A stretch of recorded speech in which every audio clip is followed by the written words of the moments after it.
अस्सलाम वालेकुम, my name is Nadin Nadeem. So today I am gonna tell you about कि MD CAT के 2 months का बेस्ट टाइम टेबल आप लोग क्या बना सकते हैं। और मैंने आपके लिए एमडी कैट के 2 मंथ्स का क्या टाइम टेबल बनाया। अगर आपके पास 2 मंथ्स हैं या फिर लेस देन 2 मंथ्स, तो आप इसके अंदर इसको फॉलो कर सकते हैं और ये आपके लिए बहुत ज़्यादा इफेक्टिव होगा। अब इसके अंदर सबसे पहले डिस्कस कर लेते हैं कि एमडी कैट के अंदर आपके पास सब्जेक्ट कौन कौन से होते हैं। We have 5 subjects: English, bio, physics, chemistry and logical reasoning. तो सबसे पहले अगर हम इंग्लिश की बात करें तो मैंने इसके बारे में सब बताया हुआ है कि इंग्लिश के अंदर क्या क्या चीज़ें इन्वॉल्व होती हैं। इसकी एक अलग से वीडियो मैं या तो बनाऊंगी या तो आई थिंक इसकी अलग से वीडियो मैंने बनाई है, आप देख लीजिएगा। अगर ना मिले तो मुझे कमेंट पे बता दीजिएगा, मैं इंशाल्लाह बना दूंगी, क्योंकि मुझे एक्जैक्टली याद नहीं आ रहा कि मैंने इंग्लिश के बारे में बनाई है कि नहीं। इसके अलावा भी है bio, physics, chemistry and logical reasoning. किसी भी चीज़ को निगलेक्ट नहीं कर सकते, बट इसको कर सकते हैं क्योंकि सिर्फ इसके 6 मार्क्स होते हैं। तो मैं आपको बताऊंगी कि ये वाला जो पोर्शन है ना, ये किस तरह से कवर अप करना है। इसको अभी आप थोड़ा सा साइड पे रख दें। और ये जो इंग्लिश का पोर्शन है ये मैं आपको ऑलरेडी बता चुकी हूँ। अगर नहीं बताया तो मुझे कमेंट पे बता दीजिएगा, मैं बता दूंगी। अब बात करते हैं बायो, फिजिक्स एंड केमिस्ट्री। आपके पास ये जो मेन सब्जेक्ट है इसके अंदर वो है आपका bio. Bio is very main subject. Reason क्योंकि आपके जो बायो के मार्क्स हैं वो as compare to physics and chemistry ज़्यादा होते हैं। और बायो का जो पोर्शन होता है वो आपके पास ज़्यादा एमसीक्यूज़ का पोर्शन होता है। और बायो ऐसा सब्जेक्ट है जिसमें आप मैक्सिमम मार्क्स गेन कर सकते हो। अब जो बायो है ना, इसके अंदर कितने चैप्टर्स हैं आपके पास? टोटल 13 चैप्टर हैं बायो 1 एंड बायो 2 को मिला के। फिजिक्स के आपके पास 13 चैप्टर्स हैं बायो 1 2 को मिला के। केमिस्ट्री में आपके 19 चैप्टर्स हैं bio 1 and physics 1 and chemistry 1 and chemistry 2 को मिला के। और ये जो है bio, physics and chemistry according to the PMDC के सिलेबस के अकॉर्डिंग मैं आपको बता रही हूँ कि आपके कितने चैप्टर हैं, क्योंकि अभी आपके पास सिर्फ 2 मंथ्स रहते हैं। तो आप लोगों को यही प्रेफर करना चाहिए कि पीएमडीसी ने आपको क्या बोला है पूरा का पूरा उसी को फॉलो करें। क्यों? क्योंकि यू हैव जस्ट 2 मंथ्स और लेस देन दैट, तो जस्ट वही फॉलो करें जो पीएमडीसी ने बोला है। उसी में अगर आप गेन कर लेते हैं मार्क्स तो this is the best option for you. अब सबसे पहले बात करते हैं कि बायो के ये चैप्टर्स हो गए, फिजिक्स के ये हो गए, केमिस्ट्री के ये हो गए। अब आपने कवर क्या क्या चीज़ें करनी है, थिंग्स टू बी कवर्ड, जो आपने चीज़ें कवर करनी है अदर देन दिस चैप्टर्स, आपने कुछ चीज़ें कवर अप करनी होती हैं। वो क्या चीज़ें हैं? आपके पास पेपर हो गए। अब इन 2 मंथ्स की बात कर रही हूँ मैं, पूरे ईयर की। अगर ईयर होता तो आपके पास और भी बहुत सारी चीज़ें हैं जो आप कवर कर सकते थे। अब क्योंकि सिर्फ 2 मंथ्स या उससे भी कम मंथ्स रह गए हैं, तो आपके पास जो चीज़ें कवर करने की हैं वो मेन चीज़ें वो आपके पास पेपर्स हैं जो कि आपके डाउ ग्रेड है, ठीक है। आपके पास रिविजन है, एमसीक्यूज़ प्रैक्टिस है, और आपके पास इंपॉर्टेंट पॉइंटर्स हैं, ठीक है। इंपॉर्टेंट पॉइंटर्स को भी निगलेक्ट नहीं कर सकते। सर ये 4 चीज़ें आपके पास: पास पेपर्स, बहुत सारा रिवीजन बुक के अंदर से, और एमसीक्यूज़ की lot of practice, and also the important pointers. क्योंकि इंपॉर्टेंट पॉइंटर्स जो होते हैं वो रिकॉल वाले क्वेश्चंस के अंदर बहुत ज़्यादा आते हैं, तो this is very important as well. Past paper, revision, MCQs practice. अब आपके पास किस तरह से ये सब कुछ कवर होगा सिर्फ 2 मंथ्स के अंदर, मैंने वो पूरा टाइम टेबल आपके लिए बनाया ताकि आपके लिए आसानी हो सके, आपको आइडिया मिल सके कि किस तरह से आप मैनेज कर सकते हैं। सबसे पहले आपको पता है कितना टाइम रहता है। यू हैव 2 मंथ्स, आपके पास 2 मंथ्स रहते हैं। अब आप इन 2 मंथ्स को स्प्लिट कर दो 1 मंथ एंड 1 मंथ के अंदर, ठीक। 1 मंथ में एंड 1 मंथ में आपने स्प्लिट कर दिया, लाइक एक मंथ अलग से, दूसरा मंथ अलग से, ठीक है। अब ये जो पहला मंथ है उसके अंदर आपने क्या करना है, इसको दोबारा स्प्लिट कर दें 15 डेज एंड 15 डेज में, ठीक। आपने कितने कर लिया? 15 डेज एंड 15 डेज। अब हर 15 डेज को अगेन स्प्लिट करें 10 डेज और 5 डेज में। आपके पास कितने मेन सब्जेक्ट हैं? 3। आपने पहला जो 15 डेज है इसके अंदर आपने पढ़ना है बायो को, दूसरा जो है उसके अंदर आपने पढ़ना है केमिस्ट्री को, तीसरा जो है वो उसके अंदर आपने पढ़ना है फिजिक्स। अब मैंने तीसरे में फिजिक्स क्यों बोला है? क्योंकि फिजिक्स के अंदर होते हैं न्यूमेरिकल्स और फार्मूलाज जो कि आपको रिटेन रखना है। अगर आप इसको पहले पढ़ लेंगे तो आप जल्दी से भूल जाएंगे। बायो में होता है रिकॉल, यानी रट्टा वाले क्वेश्चन जो कि आप अगर लास्ट में ना भी पढ़ें तब भी याद रहते हैं, समझी हुई चीज़ें होती हैं बायो के अंदर। लेकिन फिजिक्स आपने लास्ट के 15 डेज में क्यों, लास्ट के 15 डेज भी नहीं, लास्ट के 15 डेज से पहले क्यों पढ़ना है? क्योंकि इसके अंदर होते हैं फार्मूलाज जो कि आपको याद रखने होते हैं, रिटेन रखने होते हैं। अब वो रिटेन तभी रखे जा सकते हैं जब आप इसको लास्ट के डेज में यानी लास्ट के मंथ में पढ़ेंगे, ठीक। तो इस तरह से आपने कर लिया 15 डेज के अंदर स्प्लिट। अब आपको पता है आपने बायो पढ़ना है। अब बायो सिर्फ बायो पढ़ना ही नहीं है, उसके एमसीक्यूज पास पेपर भी करना है, रिवीजन भी करना है, प्रैक्टिस भी करनी है और इंपॉर्टेंट पॉइंटर्स भी करने हैं, ठीक। ये सारा कुछ अब आप ये 15 डेज में कैसे करोगे, ठीक। जबकि बायो के चैप्टर हैं 13। अब आपने क्या करना है, ये जो 15 डेज है ना बायो के, इसको स्प्लिट कर दें 10 डेज एंड 5 डेज में। आपको पता है 10 डेज एंड 5 डेज। अब ये जो आपने 10 डेज में स्प्लिट करा है ना, ये जो 10 डेज में आपने स्प्लिट करा है, ये जो 10 डेज हैं इसके अंदर आपने मैक्सिमम पोर्शन चैप्टर का रिवीजन रखना है, मैक्सिमम चैप्टर रिवीजन, ठीक है, maximum chapter revision and less pass paper. Pass paper अपने साथ निगलेक्ट नहीं करने, ठीक है, लेस पास पेपर। अब आपने ये जो 10 डेज है, फॉर एग्जांपल आपने अभी कवर किया है, मैक्सिमम चैप्टर का रिवीजन कर लिया और लेस पास पेपर्स किए। अब आपके पास 13 चैप्टर्स है, आपको पता है बायो में कितने चैप्टर्स हैं, 13। अब 10 डेज में 13 चैप्टर कैसे होंगे? अब फॉर एग्जांपल मैं आपको एक एग्जांपल देती हूँ बहुत अच्छी सी। एंजाइम का चैप्टर बहुत आसान है, जो कि आप किसी और चैप्टर, सेल वाले चैप्टर के साथ 2 मिला के चैप्टर कर सकते हो, राइट। तो इस तरह किसी किसी दिन में आपने इस तरह से टाइम टेबल को अपने स्प्लिट करना है। देखिए हर किसी की टाइम रूटीन डिफरेंट होती है, तो अब वो जो 10 डेज है ना, उसके अंदर आपने इसको ऐसे स्प्लिट करना है कि अगर एक दिन में एक आसान चैप्टर, 2 आसान चैप्टर रख लें ताकि 2 चैप्टर कवर हो जाए, और एक पूरा दिन में एक मुश्किल चैप्टर रख लें, बायोएनर्जेटिक रख लें, या एनीमिलिया रख लें, या फिर प्लांटी रख लें, ठीक है। अब ये जो 10 डेज है इसके अंदर आपने मैक्सिमम चैप्टर रिविजन रखना है और लेस पास पेपर्स करने हैं, यानी कि और एक दिन में कोई एक 2 डेज 3 डेज ऐसे भी होंगे जिसके अंदर आपको 2 चैप्टर्स कवर करने होंगे, और बाकी जो 7 डेज होंगे उसके अंदर आपको पूरे एक एक चैप्टर कवर करके करना होगा। अब इसमें आपके पास 24 आवर, एक दिन में 24 आवर होते हैं, ठीक है, 24 घंटे होते हैं। अब आप उन 24 घंटों में कैसे कर सकते हो कि आपने मैक्सिमम पोर्शन करना है रिवीजन का, यानी आपने एक चैप्टर रिवाइज करा, पढ़ाई करा पूरा चैप्टर को, उसको पढ़ने के बाद उसके MCQ सॉल्व किए पास, ठीक है, MCQ सॉल्व किए, उसके प्रैक्टिस करी, इंपॉर्टेंट पॉइंटर्स रीड किए। अब आपने लास्ट के 3 घंटे यानी रात के 3 घंटे जो आपने आज सारा पढ़ा है उसको रिवाइज कर लें।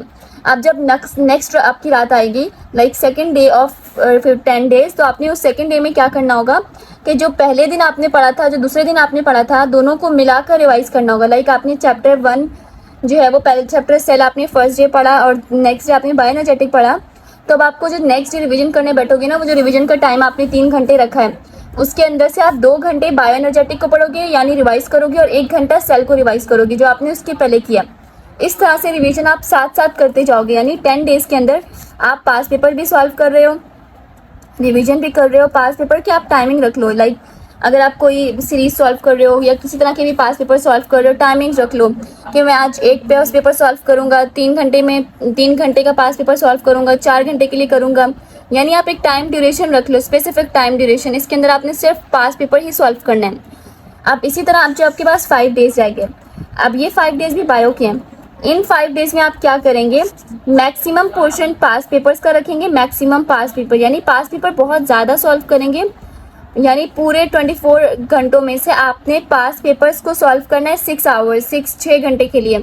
बाकी जो 3 से 4 घंटे रह गए उसके अंदर आपने जो सारा पढ़ा था उन चैप्टर्स को स्प्लिट कर दें। लाइक आपके पास 13 चैप्टर है तो डेली आप 3 चैप्टर रिवाइज कर लें, तो इस तरह 5 डेज के अंदर आपके वो चैप्टर्स रिवाइज भी हो जाएंगे और पास पेपर का मैक्सिमम पोर्शन भी कवर हो जाएगा, ठीक। तो बायो के लिए आपने ये स्ट्रेटेजी कर ली पूरे 15 डेज के अंदर, क्योंकि अभी आपके पास टाइम नहीं है। तो अगर आप सिर्फ 2 घंटे को मेहनत से पढ़ लेना, 2 मंथ्स अगर आप मेहनत से पढ़ लेना, तो ये पूरी आपकी लाइफ चेंज कर सकता है। And I am telling you this is so true. आप सिर्फ ये 2 मंथ्स पढ़ लें और ये 2 मंथ्स आपको इतना देंगे, पूरी लाइफ आप इतना इंजॉय करेंगे ना कि जो 2 मंथ्स आपने मेहनत की ना भूल जाएंगे।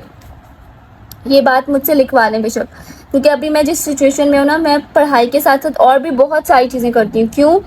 Medical is no doubt it is very difficult, but आप ऐसा नहीं है कि आप कर नहीं सकते हो या फिर आपको सारा टाइम पढ़ाई करना होगा। नो, जितना आप MD कैट में पढ़ रहे हो ना, अगर उस MD कैट को क्लियर करने के बाद once you are going to have the admission, तो आपको पूरी लाइफ आपकी बिल्कुल चेंज हो जाएगी।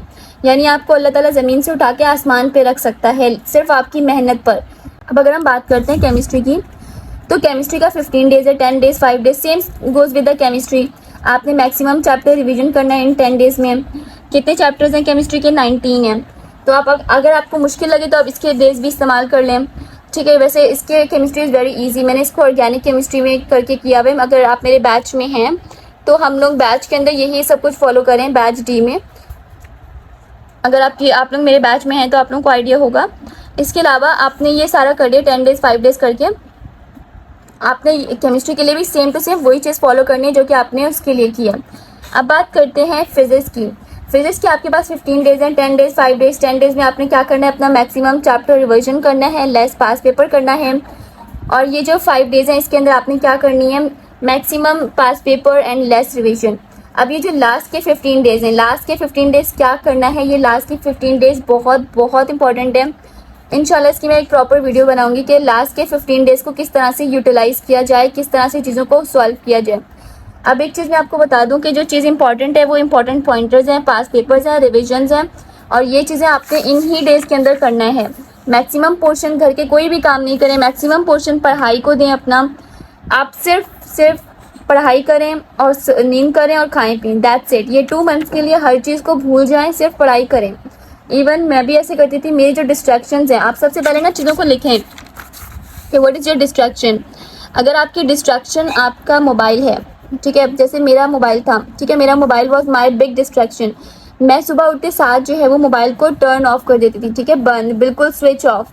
और उसके बाद जब मुझे पता है कि मैं रात को 10 बजे बेड पे जा रही हूँ सोने, और इस टाइम पे मुझे अपना जो मोबाइल मैंने बंद किया था उसे खोल के देखना है कि आइदर मुझे कोई ऐसी चीज़ जो चाहिए हो, या मैं, अगर आप लोग मेरे बीमेड में हैं तो आपको लेक्चर लेना है तो 10 से लेकर 11 तक आप लेक्चर ले सकते हैं, या जो भी वो चीज़ें आपने कवर अप करनी है वो सब कुछ आप कर सकते हो, ठीक है। 9 या तो 9 से 10 कर लो, क्योंकि मैं जो है ना अपने बीमेड के अंदर लेक्चर्स पहले से ही सेंड कर देती हूँ बच्चों को, ताकि वो जब जिस टाइम फ्री हो जाए ना आराम से वो अपना लेक्चर, अपने MCQs, अपना टेस्ट, इवन टेस्ट का भी मैं 2 डेज़ देती हूँ कि आप आराम से सॉल्व करो, ठीक है। तो मैं बहुत सारा इस चीज़ में बहुत लीनियंसी रखती हूँ, क्योंकि हर किसी का टाइम रूटीन जो है ना वो डिफरेंट होता है। तो आप इस तरह से करें कि mobile is a big distraction तो उसको बस साइड पे कर लें। अगर आपको लगता है आपका घर इज़ अ बिग डिस्ट्रैक्शन तो आप अपना रूम अलग कर लें। अगर आपको लगता है आपके सिबलिंग्स एक बिग डिस्ट्रैक्शन है तो अपना दरवाज़ा बंद करके पढ़ाई करें। और पढ़ाई भी आप लोग इस तरह नहीं किया करें, कांस्टेंट घंटे मत पढ़ा करें, लाइक कांस्टेंट 8 आवर्स की स्टडी ऐसे नहीं होती है कभी भी।